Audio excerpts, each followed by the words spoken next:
WBC interim super welterweight possible. Vergil Right. Ortiz versus Madrimov. Oh, what am I saying?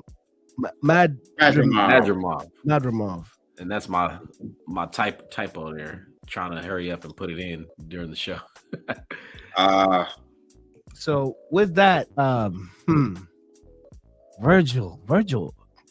early on the card. This is Yeah. a superstar potential fight on early on the card. This will not go 12 rounds. I was gonna say Vergil is. I'm gonna say it. I'm gonna say Madrimov stops Vergil Ortiz. Oh, really? Ooh. Ooh. Give the backstory on Madrimov. Where do we know Madrimov from? He fought at Mr. Terrence Crawford, Terrence Crawford. most notably.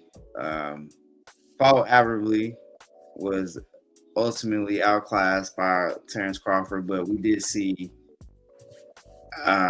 someone who's very game, very tough, very awkward, and very active. And this was at 154. At 154, the super welterweight division.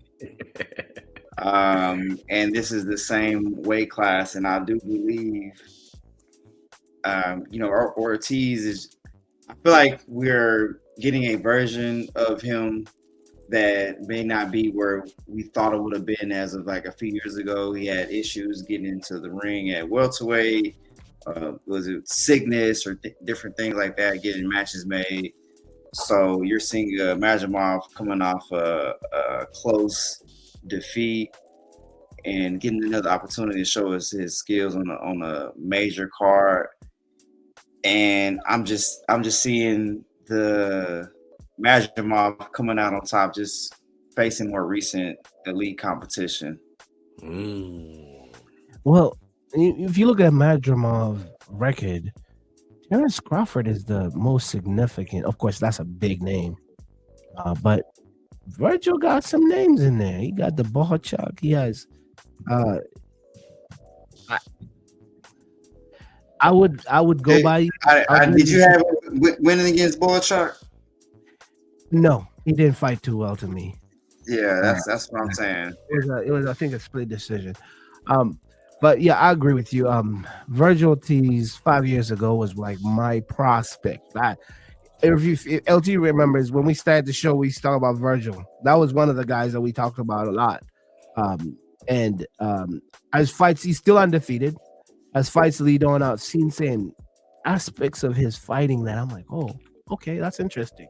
Let's see how he would fare with an elite level fighter, right? Quick note: he was down twice in that last fight. Twice, majority decision.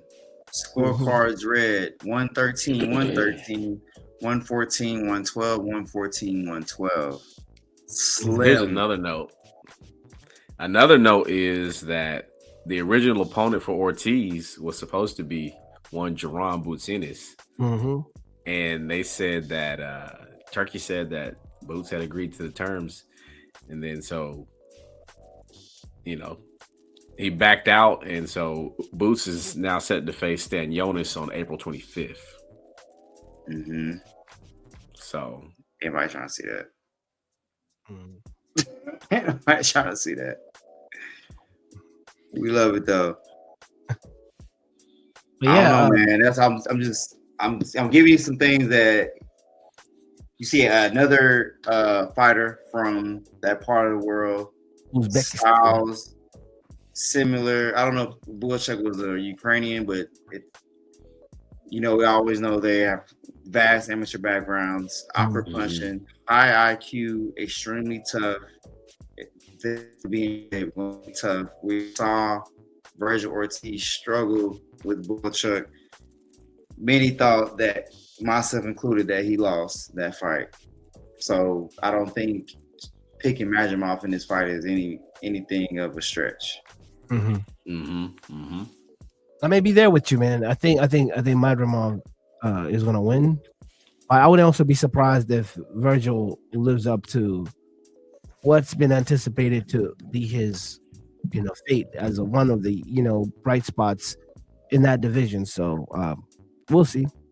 I do think Madrimov is going to win, but LT. Yes, sir. Ooh. I mean, you guys raised some very interesting points here.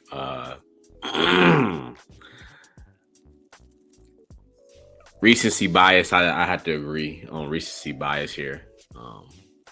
Just more tactical, more battle tested at this point. Okay. So,